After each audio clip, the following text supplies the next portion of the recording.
자, 이 시간부터 교과서를 공부하도록 하겠습니다. 1장에 관한 내용은 전 시간에 대강 설명을 이제 했고요. 2장 한번 보도록 하겠습니다. 2장의 주제는 엑소일렉트로젠스, 우리 말로는 전자 방출균이라고 번역을 할 수 있습니다. 그리고 일렉트론 트랜스퍼에 관해서 한번 같이 공부하도록 하겠습니다. 자, 먼저 우리 한번 다시 리뷰를 해보면요. 이렇게 미생물 연료 전지에 있어서 이제 에노드와 캐소드가 있죠. 여기는 중간에 막이 있는데 사실 실용적인 면을 위해서는 이 막은 사실은 없애는 게 좋습니다. 왜냐하면 이 막 자체가 너무 비싸요. 이게 이제 양이온 트랜스퍼 멤브레인, 그래서 이제 카타이온 익스체인지 멤브레인이라고 하는데 이제 상당히 비쌉니다. 어쨌든 개인적으로 우리가 이렇게 나눠서 설명하면 이제 좋으니까. 그래서 이제 여기 에노드에 이제 우리가 우선적으로 중점을 두게 됩니다. 에노드에 이게 미생물 바이오 필름이 형성이 되죠. 그죠? 여기 보면은 이제 미생물이 이제 뭐 있는 거 이렇게 보이는데, 그래서 여기에 이제 우리가 기지를 집어넣습니다. 기지를 이제 특별히 우리가 목표로 하는 것은 이 피해기물 또는 피해수에 들어있는 그런 유기물을 우리가 공급해서 이것을 다 산화시켜서 정화하는 게 목적인데, 여기 보시면은 오른쪽에 보시면은 이렇게 이건 초창기에 이제 미생물 연료전지의 구조가 되겠어요. 이렇게 이제 양쪽에 병을 갖다 놓고 이제 중간에 이렇게 글래스 블로잉을 해서 여기 연결을 합니다. 이제 중간에 이제 막이 이제 있게 이제 됩니다. 근데 이제 중요한 것은 요 미생물이 이제 기질을 산화하면 전자가 나오는데, 이 전자가 여기서 전극으로 전달이 되어야 됩니다. 전극으로 전달이 되지 않으면은 전자는 다른 곳으로 이제 전달이 되게 돼 있어요. 그러면은 우리가 여기서 외부에서 전기 에너지를 얻을 수가 없지요. 그래서 이제 이 전자 전달이 미생물 연료 전지에서는 아주 결정적으로 중요한 역할을 하게 되고, 여기에 관해서 많은 연구가 지금까지 있어 왔습니다. 과연 전자 전달이 어떤 메커니즘을 통해서 전극으로, 그러니까 외부 이제 도체로 전달이 되느냐, 그 문제가 저는 이제 전기화학을 하기 때문에 이제 전기화학은 전자를 다루는 학문이잖아요. 그래서 특별히 이제 이 문제에 대해서 관심을 가지고 있고 저도 실험한 게 이제 있습니다. 자, 먼저 우리 한번 미생물 연료전지의 수준을 한번 보도록 하겠습니다.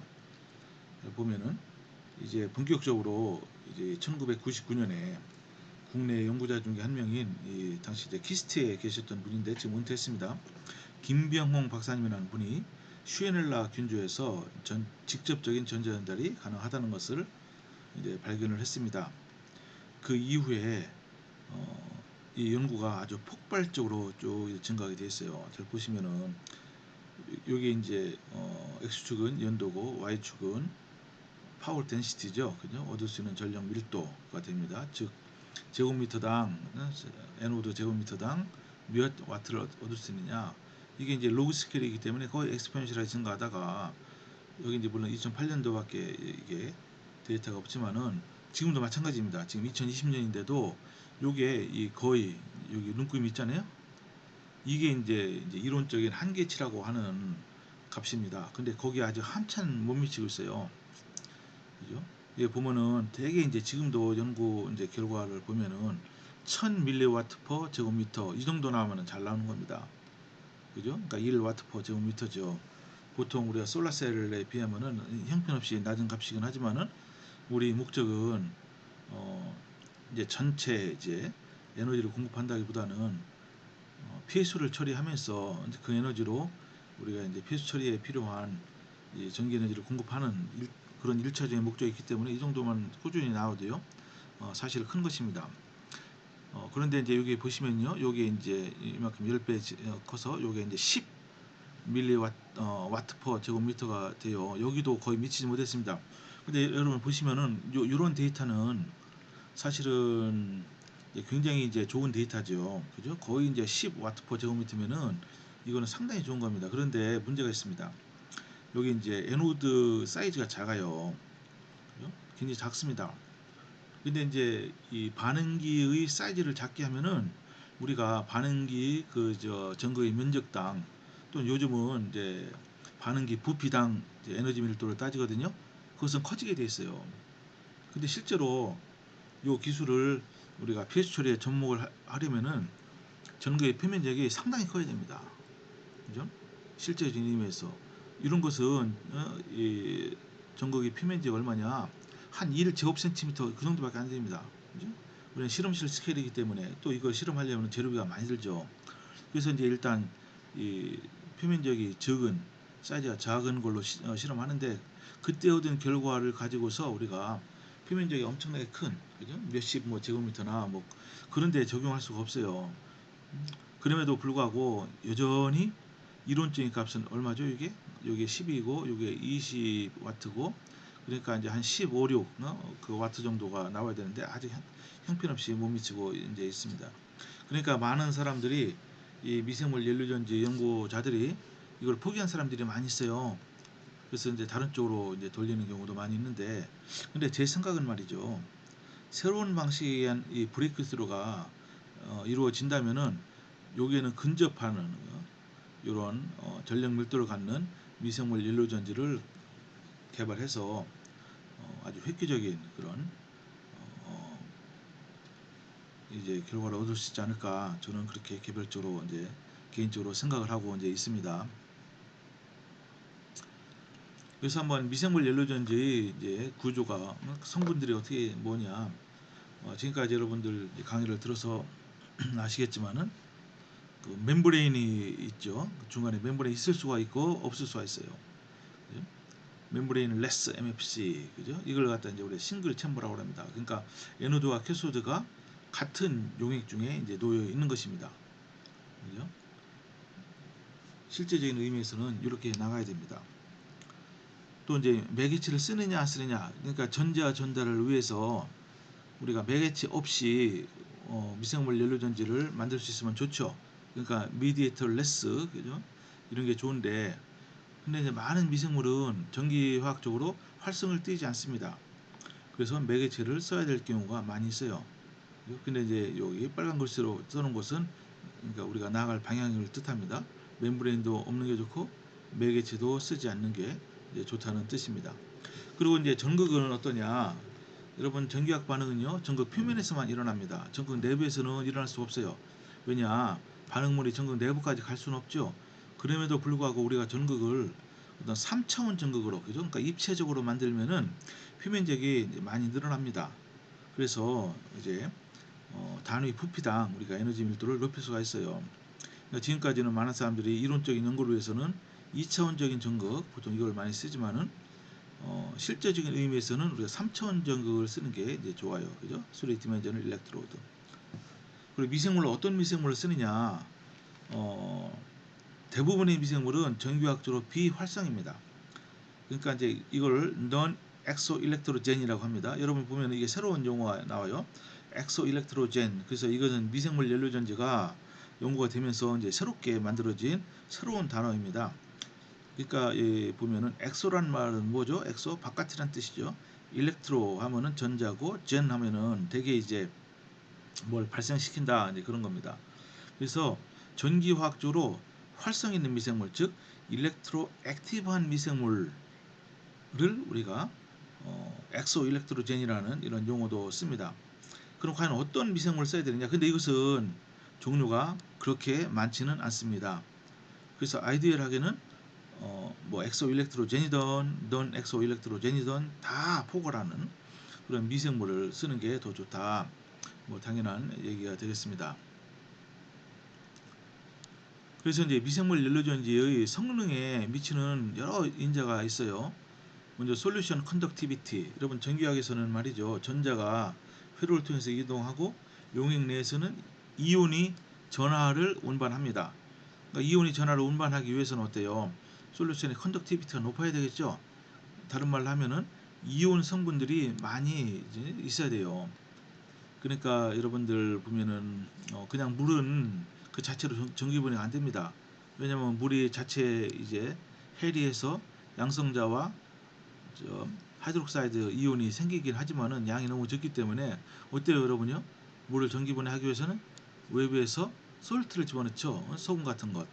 그러면은 소금이 이제 물에 녹으면은 소듐 이온과 클로라이드 이온으로 이제 디소시에이션 하기 때문에 이온이 많이 생겨요. 그렇게 해야지 겨우 이제 전기화학이 가능하게 됩니다. 그러니까 솔루션 컨덕티비티가 굉장히 중요하게 되는 거예요. 그죠? 그러니까 이제 PSU의 이 컨덕티비티 용액의 전기 전도도는 어떠냐? 이게 되게 별로 안 좋습니다. 그래서 외부에서 그 이온성 물질을 이제 첨가를 해야 됩니다. 그죠? 그래서 이제 이것도 미생물 연료전지 그런 성능에 영향을 크게 미치고요. 또 일렉트로드 스페이싱, 그 제가 말씀드렸죠. 용액 내에서는 이온이 이동한다. 즉 에노드와 캐소드가 있어요. 에노드와 캐소드 사이에는 이온이 양방향으로 이동합니다. 그죠? 이제 그럴 때 어때요? 거리가 멀면은 이온이 이동하는데 시간이 오래 걸리죠. 이제 그것을 전기학 쪽에서는 저항으로 표시합니다. 저항. 그러니까 저항이 많이 커지게 돼요. 커지게 되면은 어땠죠? 이 연료 전지의 성능이 저하되겠죠. 그러니까 가능한 한 전극을 서로 가까이 하는 게 좋습니다. 가까이 놓는 게. 그렇다고 너무 가까이 이제 놓으면은 이제 만약에 우리가 그 싱글 챔버 미생물 연료 전지의 경우에는 캐소드에서 일어나는 반응이 에노드에 영향을 미칠 수 있고 에노드 반응이 캐소드에 영향을 미칠 수 있습니다. 그래서 어느 정도 이상 가까이 놓을 수가 없어요. 그러니까 어떠한 적당한 거리가 이제 필요한데 중요한 점은 어쨌든 전극 사이의 이 거리도 상당히 중요하다.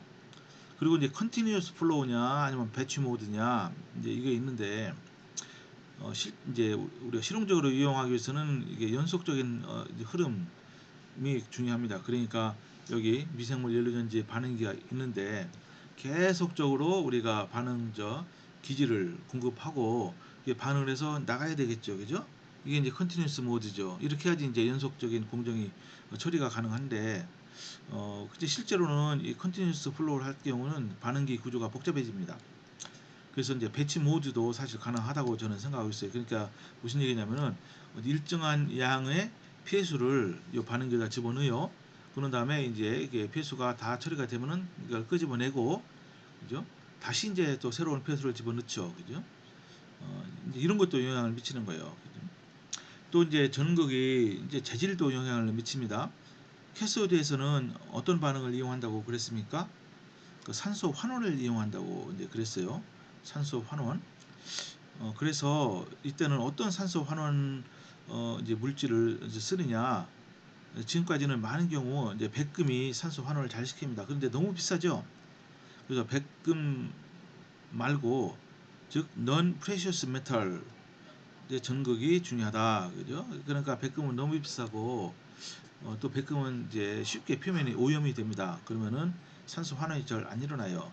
그래서 백금을 대체할 수 있는 물질을 개발하는 것이 매우 중요합니다. 그죠? 그리고 또 이제 이 디퓨전 레이어, 그죠? 물을 컨트롤하기 위해서 디퓨전 레이어가 중요한데 이게 무슨 얘기냐? 나중에도 나오겠지만은 이게 산소 환원이 일어나요. 근데 산소 환원이 어디서 일어나냐면은 전극 표면에서 일어나는데 그때는 이게 삼전극계 이제 페이즈가 세 개가 서로 겹칩니다. 그러니까 이제 전자는 고체를 통해서 오니까 이거는 솔리드 페이즈고 또 양성자는 어디서 오죠? 용액을 통해서 오니까 물을 통해서 옵니다. 그래서 이제 그것은 이제 리퀴드 페이즈고 산소는 가스 페이즈고 이제 그 표면 그 계면에서 일어나죠. 그래서 이 디퓨전 레이어를 적절히 조절해야 됩니다. 우리가 이제 워터 컨트롤을 하기 위해서 이제 그렇다는 거고요. 또 이제 캐소드 물질뿐만 아니고 에노드 물질도 아주 굉장히 결정적으로 중요합니다. 그죠? 에노드를 어떤 그 전극을 써야 되느냐. 이제 지금까지는 많은 이제 물질이 연구되어 있지만은 실제적인 의미에서는 에노드 물질로서 탄소 물질을 이제 많이 쓰죠. 탄소. 가격이 여기에는 굉장히 중요하게 됩니다. 왜냐하면은 이것은 연구에서 끝나는 것이 아니고 실용적으로 이용을 하기 위한 것이기 때문에 전극이 좀이라도 비싸면은 굉장히 문제가 돼요. 그렇지만은 이 탄소 물질을 굉장히 싸고 그죠? 어디서나 쉽게 구할 수가 있는 거죠. 그리고 이제 에노드 물질을 전극 물질을 되게 이제 표면 처리를 하는 경우가 많이 있습니다. 그죠? 뭐 예를 들면 이런 거예요. 고온에서 암모니아 가스를 처리하면은 그 에노드 표면에 질소 성분이 많이 부착이 되게 돼 있어요. 근데 그러면은 이 질소로 인해서 미생물들이 더 부착이 잘 된다. 즉 바이오 필름이 더 잘 형성된다. 이제 그런 보고도 많이 되어 있습니다. 자, 그러면 한번 리독스 미디에이터에 대해서 한번 좀 더 알아보도록 합니다. 잘 보세요.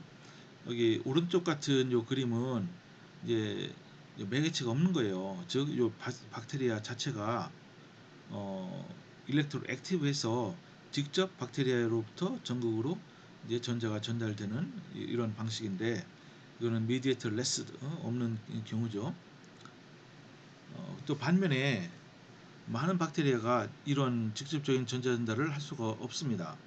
그래서 이런 경우에는 매개체를 써야 됩니다. 매개체를 쓴다는 것은 또 하나의 추가적인 성분이 들어가기 때문에 사실은 굉장히 불리하게 되죠. 그죠?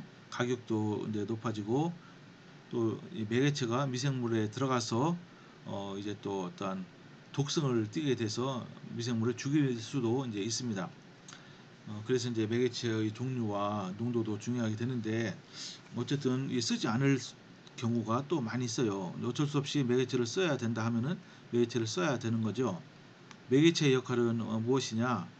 여기 보세요. 매개체는 이제 산화 전기화학적으로 산화 환원을 아주 잘하는 물질이 되고요.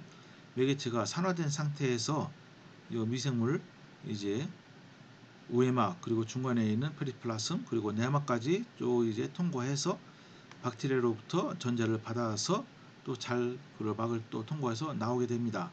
나와서 어디로 가냐면은 이 에노드로 전극에 가서 여기서 전자를 이제 에노드에 이제 전달하게 되는 거죠. 그래서 이것은 산화와 환원 이 상태가 계속 반복되면서 전자는 계속 이쪽으로 전극으로 전달돼서 결국은 캐소드로 이동이 되겠죠. 그죠?